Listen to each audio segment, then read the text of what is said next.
Sa Italia pa rin nangangamba ang maraming Pinoy na hindi na nila maaabot ang edad ng pagpepensyon dahil itinaas muli ang retirement age para sa mga manggagawa. Kung dati maaari nang magretiro sa edad na 63, ngayon kailangan 65 years old ka bago maging pensyonado. Na-report si Alvin Umahon. Lalong lumilit ang tsansa ng maraming Pinoy na makaabot sa edad ng pagpepensyon dahil sa pabagong-bagong reforma patungkol dito. Sa isinusulong na reforma sa edad na 65 pa lamang maaaring makapagpensyon o 40 taong walang sablay na pagbabayad ng kontribusyon sa trabaho.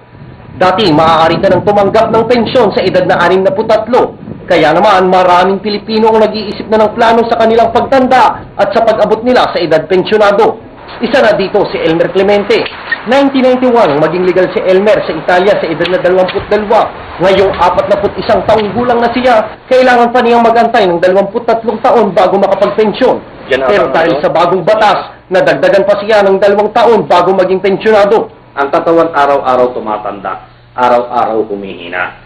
Kung sila naman ay araw-araw itinataas nila yung edad para makakuha ng pensyon, palagay ko bababa ang aabot ng edad pensyon dahil sa edad na 50, 55, sabihin natin na 35 anyos kang nagtatrabaho, baka hindi mo na mahintay yung pensyon dahil magre-rest ka na.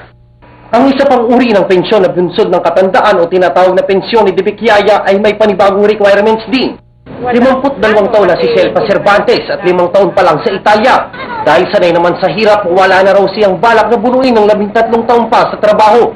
Sa pananaw ni Aling Selpa, di na rin sasapat ang kakarampot na pensyon na matatanggap niya kung sakaling mananatili pa siya sa Italia. Kasi halimbawa man mag-pension ako ng 250, ang bayad namin ngayon sa bahay ay 250. Eh yung 250 iti-pension ko, kulang pa rin yun.